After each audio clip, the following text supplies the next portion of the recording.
ಗುಂಡಿಗಳಿಂದಾಗಿ ಅಪಘಾತಗಳಾಗಿ ಸಾವು ನೋವುಗಳ ಪ್ರಕರಣಗಳು ಹೆಚ್ಚುತ್ತಿವೆ.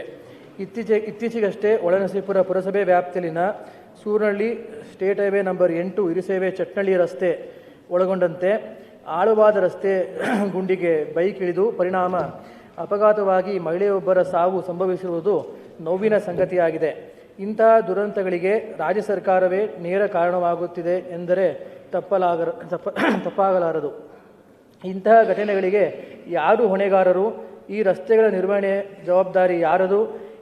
ಏಕೆ ಈ ಗುಂಡಿಗಳನ್ನು ದುರಸ್ತಿ ಮಾಡಲಾಗುತ್ತಿಲ್ಲ ಎಂಬುದರ ಬಗ್ಗೆ ಜಿಲ್ಲೆಯಾದ್ಯಂತ ಜನರು ಪ್ರಶ್ನೆ ಮಾಡುತ್ತಿದ್ದಾರೆ. ಜಿಲ್ಲೆಯಲ್ಲಿ ಸುರಕ್ಷತೆಗೆ ಆದ್ಯತೆ ನೀಡಲಾಗಿದೆಯೇ? ರಸ್ತೆ ಸುರಕ್ಷತೆಗೆ ಸರ್ಕಾರ ಯಾವ ಕ್ರಮಗಳನ್ನು ಕೈಗೊಂಡಿದೆ? ಇಂತಹ ಅಪಘಾತಗಳಲ್ಲಿ ಬಲಿಯಾದವರ ಕುಟುಂಬಗಳಿಗೆ ನ್ಯಾಯ ಸಿಗುತ್ತಿದೆಯೇ?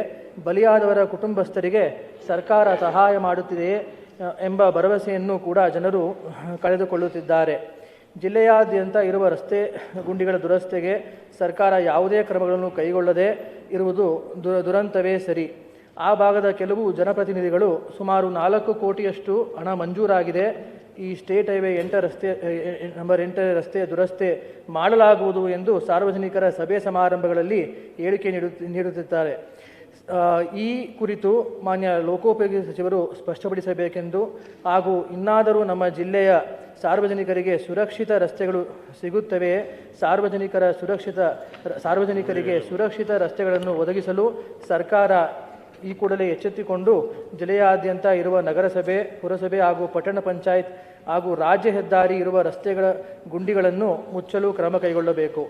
ಈ ಘಟನೆಗಳಿಗೆ ತಪ್ಪಿತಸ್ಥರಾದ ಅಧಿಕಾರಿಗಳು ಹಾಗೂ ಗುತ್ತಿಗೆದಾರರ ಮೇಲೆ ಕಠಿಣ ಕ್ರಮ ಕೈಗೊಳ್ಳುವಂತೆ ಹಾಗೂ ಅಮಾಯಕ ಸಾರ್ವಜನಿಕರ ಜೀವ ಉಳಿಸಲು ಈ ಕೂಡಲೇ ಕಾರ್ಯಪ್ರವೃತ್ತರಾಗಬೇಕೆಂದು ಶೂನ್ಯ ವೇಳೆಯಲ್ಲಿ ಮಾನ್ಯ ಲೋಕೋಪಯೋಗಿ ಸಚಿವರನ್ನು ಹಾಗೂ ಸರ್ಕಾರವನ್ನು ಒತ್ತಾಯಿಸುತ್ತಿದ್ದೇನೆ. ಸನ್ಮಾನ್ಯ ಸಭಾಪತಿಗಳೇ, ಸಂಬಂಧಪಟ್ಟಿರುವ ಸಚಿವರನ್ನು ಉತ್ತರ ಒದಗಿಸಲಾಗುವುದು. ಸಭೆಯ ಮುಂದಿಡಲಾಗುವ ಕಾಗದ ಪತ್ರಗಳು. ಸಭಾನಾಯಕರು ಲೇ ಮಾಡ್ತೀರಾ? ಓಕೆ, ಲೇ ಮಾಡಿ. ಮಾನ್ಯ ಸಭಾಪತಿಯವರೇ, ಮಾನ್ಯ ಶಾಸಕರಾದ ಸಿ ಟಿ ರವಿ ಅವರು ದಿನಾಂಕ 8/12/2025 ಹಾಗೂ ಶ್ರೀ ಮಂಜುನಾಥ್ ಭಂಡಾರಿ ಹಾಗೂ ಶ್ರೀ ಎಂ ನಾಗರಾಜ್ ಅವರುಗಳು ದಿನಾಂಕ 10/12/2025 ಹಾಗೂ ಶ್ರೀ ಡಿ ಎಸ್ ಅರುಣ್ ಅವರು ದಿನಾಂಕ 11/12/2025 ಹಾಗೂ ಶ್ರೀ ಜಗದೀಶ್ ಗುತ್ತೇದಾರ್ ಅವರು 12/12/2025 ಹಾಗೂ ಶ್ರೀ ಎಂ ನಾಗರಾಜು ಹಾಗೂ ಶ್ರೀ ಐವಾನ್ ಡಿಸೋಜಾ ಅವರುಗಳು 16/12/2025 ಶೂನ್ಯ ವೇಳೆಯಲ್ಲಿ ಪ್ರಸ್ತಾಪಿಸಿದ ಸೂಚನೆಗಳ ಸಂಬಂಧ ಉತ್ತರಗಳನ್ನು ಮಂಡಿಸುತ್ತೇನೆ. ಸರಿ. ಸಭೆಯ ಮುಂದಿಡಲಾಗುವ ಕಾಗದ ಪತ್ರಗಳು. ಸಭಾನಾಯಕರು ಹೇಳಿ. ನನ್ನ ಪ್ರಶ್ನೆಗೆ ಮಾನ್ಯ ಸಭಾನಾಯಕರು ಪೆನ್ ಡ್ರೈವ್ನಲ್ಲಿ ಉತ್ತರ ಕೊಟ್ಟಿದೆ ಅಂತ ಹೇಳಿ ಅದಕ್ಕೆ ದಾಖಲೆನೂ ಕೂಡ ಕೊಟ್ಟರು, ಮತ್ತು ಸಚಿವಾಲಯದ ಸಿಬ್ಬಂದಿ ತಪ್ಪಿಂದ ಅದು ಕೊಟ್ಟಿಲ್ಲ ಅಂತ. ಆದರೆ ವಾಸ್ತವವಾಗಿ ಆ ಪೆನ್ ಡ್ರೈವ್ ನನ್ನ ಪ್ರಶ್ನೆಗೆ ಸಂಬಂಧಪಟ್ಟಿದ್ದೆ ಅಲ್ಲ, ಅದು ಖಾಲಿ ಪೆನ್ ಡ್ರೈವ್. ಅದನ್ನು ಅವರು ಹಿಂದ್ಗಡೆ ಬಾಗಿಲಿಂದ ಬಂದು ನನ್ನ ಹತ್ರ ವಾಪಸ್ ಇಸ್ಕೊಂಡು ಹೋದ್ರು. ಯಾರು ಕೊಟ್ಟಿರೋದು?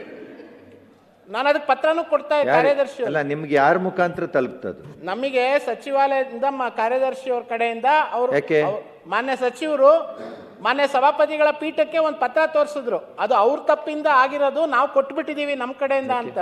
ಆದರೆ ಅದು ನನ್ನ ಪ್ರಶ್ನೆಗೆ ಸಂಬಂಧಪಟ್ಟಂಥ ಪೆನ್ ಡ್ರೈವ್ ಆಗಿರಲಿಲ್ಲ.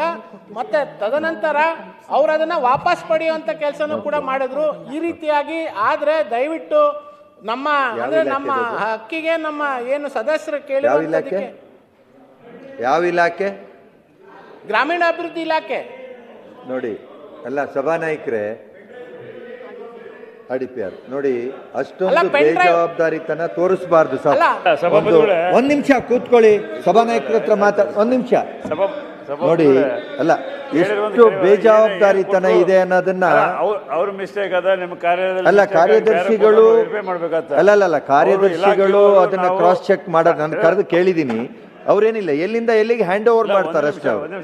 ಕಾರ್ಯಾಲಯದವರು ಅವತ್ತು ಕೇಳಿದ ಕೂಡಲೇ ನಿಮ್ಮ ಕಾರ್ಯಾಲಯಕ್ಕೆ ಮುಟ್ಟಿಸಿದ್ವಿ ಅಂತ ಹೇಳಿ ಎಕ್ನಾಲಜ್ಮೆಂಟ್ ತಂದು ಕೊಟ್ಟರು ನನಗೆ. ಅದೇ ಎಕ್ನಾಲಜ್ಮೆಂಟ್ ನಾನು ಸದನಕ್ಕೆ ತೋರಿಸ್ತೀನಿ, ಸಬ್ಮಿಟ್ ಮಾಡಿದ್ರು ಅಂತೇಳಿ.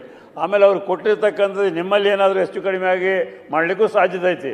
ಯಾಕಂದರೆ ಭಾಳಷ್ಟು ಪೆನ್ ಡ್ರೈವ್ ನಿಮ್ಮ ಕಾರ್ಯಾಲಯದಲ್ಲಿ ಇರ್ತಾವೆ. ಅದಕ್ಕೆ ಒಂದ್ಸಲ ತಾವು ವೆರಿಫೈ ಮಾಡೋಂತ ಹೇಳಿದ್ರೆ ಸಿಬ್ಬಂದಿಗೆ ನಾವು ಅಲ್ಲಿ ವೆರಿಫೈ ಮಾಡಿ ಅವರಿಗೆ ಅದಕ್ಕೆ ಸಂಬಂಧಪಟ್ಟ ಇಲಾಖೆಗೆ ನೀವು ಒಂದು ಕೊಡಿ ಡೈರೆಕ್ಷನ್. ಆ ರೀತಿ ಆಗಬಾರ್ದು. ಯಾವತ್ತು ಖಾಲಿ ಪೆನ್ ಡ್ರೈವ್ ಕೊಡ್ತಾರೆ ಅಂದ್ರೆ ಏನ್ ಕತೆ? ಮೊದಲು ನಾವು ಇಲ್ಲಿ ವೆರಿಫೈ ಅಲ್ಲ, ಅದನ್ನ ಮಾಡಿ. ಅವ್ರು ಎಕ್ನಾಲಜ್ಮೆಂಟ್ ತಂದು ಕೊಟ್ಟಿದ್ದಾರೆ. ಕಾರ್ಯಾಲಯದಿಂದ ಸ್ಟ್ಯಾಂಪ್ ಹಾಕಿಸಿ ನಾವು ಪೆನ್ ಡ್ರೈವ್ ಇವ್ರಿಗೆ ಕೊಟ್ಟಿದ್ವಿ ಅಂತೇಳಿ ಸ್ಟ್ಯಾಂಪ್ ತಂದು ಹಾಕಿರ, ಅದನ್ನೇ ನಾನು ಸದನಕ್ಕೆ ಕೊಟ್ಟಿದ್ದೆ. ನಿಮ್ಮಲ್ಲಿ ಏನಾದರೂ ಅನೇಕ ಪೆನ್ ಡ್ರೈವ್ಗಳು ಇರ್ತಾವೆ. ಲಾಸ್ಟ್ ಫ್ರೈಡೇ ಅದು ಅವ್ರಿಗೆ ಬಂದಿದ್ದು ಸರ್. ಸಭಾಪತಿಗಳೇ ಒಂದು ನಿಮಿಷ ಭಾರತಿ ಶೆಟ್ರು, ಒಂದು ನಿಮಿಷ ತಡೀರಿ, ಒಂದು ನಿಮಿಷ ಅದಕ್ಕೆ ನಾನು ಕ್ಲಾರಿಫಿಕೇಶನ್ ಕೊಡ್ತೀನಿ. ಲಾಸ್ಟ್ ಫ್ರೈಡೇ ಈಗ ನಾವೇನು ಹೇಳಿದ್ವಿ ಅದು ಸತ್ಯ, ಅವ್ರದ್ದು ಖಾಲಿ ಇದೆ. ಅದೇ ಇವ್ರು ನಮಗೆ ಕೊಟ್ಟರು. ನಾನು ಆ ರೀತಿಯಾದಂತ ರಿಸ್ಕ್ಗೆ ಒಳಗಾಗಬಾರ್ದು ಅಂತ ಪೆನ್ ಡ್ರೈವ್ ಕೇಳಿದ ತಕ್ಷಣ ವಾಪಸ್ ಕೊಟ್ಬಿಟ್ಟೆ. ಅದ್ರಲ್ಲಿ ಬೇರೆ ಏನೇನಾರ ಇರೋಂಥ ಮಾಹಿತಿ ಸಿಗಬಾರ್ದು ಅಂತೇಳಿ ಸಚಿವಾಲಯದವರು ತಕ್ಷಣ ಹೊರಗಡೆ ಬಂದು ಸರ್ ನೋಡಿ ನವೀನ್ ರೇ ಆಗಿದೆ, ಮೊನ್ನೆ ಬಂದಿರೋದು ಬ್ಲಾಂಕ್ ಆಗಿದೆ, ಅದನ್ನ ಆಗಿದೆ ಆಯ್ತಾ, ಮತ್ತು ವಾಪಸ್ ಪುನಃ ನಿಮ್ಗೆ ಪೆನ್ ಡ್ರೈವ್ ಬಂದಿದೆ, ಅದನ್ನ ನಿಮ್ಗೆ ಕೊಡ್ತಾರೆ. ಆದ್ರೆ ಮತ್ತೆ ಇದು ಮರುಕಳಿಸಬಾರ್ದು, ಇದು ಆಗಬಾರ್ದು. ಯಾಕಂದ್ರೆ ಅವತ್ತು ನಮ್ಮ ಕಡೆಯಿಂದ ಕೊಟ್ಟಾಗಿದೆ ಅಂತ ಇಡೀ ಜವಾಬ್ದಾರಿಯನ್ನ ಅವ್ರ ಮೇಲೆ ಹಾಕ್ಬಿಟ್ರು. ಆದ್ರೆ ಅದು ವಾಸ್ತವಿಕವಾಗಿ ನನ್ನ ಪ್ರಶ್ನೆ ಅಲ್ಲ. ಅದನ್ನ ನಾವತ್ತು ಪುನಃ ನಿಮ್ಮ ಆನ್ಸರ್ ಪೆನ್ ಡ್ರೈವ್ ಮುಖಾಂತರ ಬರುತ್ತೆ. ಆಯ್ತು, ಸಭೆಯ ಮುಂದಿಡಲಾಗುವ ಕಾಗದ ಪತ್ರಗಳು ಬನ್ನಿ ಕಾರ್ಯದರ್ಶಿಗಳು, ಸಭೆಯ ಮುಂದಿಡುವ ಕಾಗದ ಪತ್ರಗಳು. ಮಾನ್ಯ ಮುಖ್ಯಮಂತ್ರಿಗಳ ಪರವಾಗಿ ಭಾರತ ಸಂವಿಧಾನದ 151(2) ಅನುಚ್ಛೇದದ ಮೇರೆಗೆ ಭಾರತದ ಲೆಕ್ಕ ನಿಯಂತ್ರಕರು ಮತ್ತು ಮಹಾಲೆಕ್ಕ ಪರಿಶೋಧಕರ ಈ ಕೆಳಕಂಡ ವರದಿಗಳನ್ನು ಮಂಡಿಸುತ್ತದೆ. ಪ್ರಧಾನಮಂತ್ರಿ ಖನಿಜ ಕ್ಷೇತ್ರ ಕಲ್ಯಾಣ ಯೋಜನೆಯ ಮೇಲಿನ ಜಿಲ್ಲಾ ಖನಿಜ ಪ್ರತಿಷ್ಠಾಪನಾ ಟ್ರಸ್ಟ್ ಒಳಗೊಂಡಂತೆ ಕಾರ್ಯನಿರ್ವಹಣಾ ಲೆಕ್ಕ ಪರಿಶೋಧನಾ ಸಿವಿಲ್ ವರದಿ 2025 ವರದಿ ಸಂಖ್ಯೆ 7. ಕರ್ನಾಟಕದಲ್ಲಿ 20 ನಿರ್ವಹಣಾ ಕಾರ್ಯನಿರ್ವಹಣಾ 2025 ವರದಿ ಸಂಖ್ಯೆ 2024-25 ಸಾಲಿನ ಧನ ವಿನಿಯೋಗದ ಲೆಕ್ಕಗಳ ಮತ್ತು ಹಣಕಾಸಿನ ಲೆಕ್ಕಗಳು ಹಾಗೂ ಸಂಪುಟ 2 ಭಾಗ 1 ಮತ್ತು 2. ಕಾರ್ಯದರ್ಶಿಯವರು. ಸನ್ಮಾನ್ಯ ಸಭಾಪತಿಯವರೇ, ವಿಧಾನಸಭೆಯಿಂದ ಅಂಗೀಕೃತ ರೂಪದಲ್ಲಿರುವ ಈ ಕೆಳಕಂಡ ವಿಧೇಯಕಗಳನ್ನು ಸಭೆಯ ಮುಂದೆ ಇಡುತ್ತಿದ್ದೇನೆ.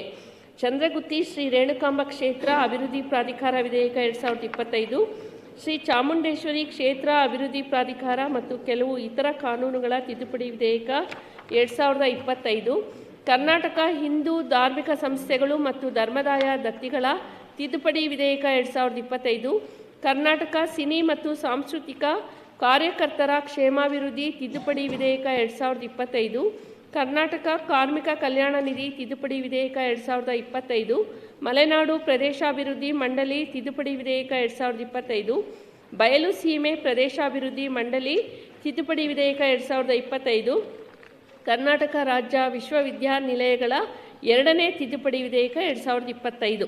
ವಿತ್ತೀಯ ಕಾರ್ಯಕಲಾಪ. ಮಾನ್ಯ ಮುಖ್ಯಮಂತ್ರಿಗಳ ಪರವಾಗಿ 2025-26ನೇ ಸಾಲಿನ ಪೂರಕ ಅಂದಾಜುಗಳ 2ನೇ ಕಂತನ್ನು ಒಪ್ಪಿಸುವುದು. ಸದನವನ್ನು 3 ಗಂಟೆವರೆಗೆ ಮುಂದೂಡಲಾಗಿದೆ. ತುಂಬಾ ದಪ್ಪ ಇದ್ದೀರಾ, ಅದರಲ್ಲೂ ಯಾವುದೇ ಸೈಡ್ ಎಫೆಕ್ಟ್ ಇಂದ ಸಣ್ಣ ಆಗ್ಬೇಕಾ?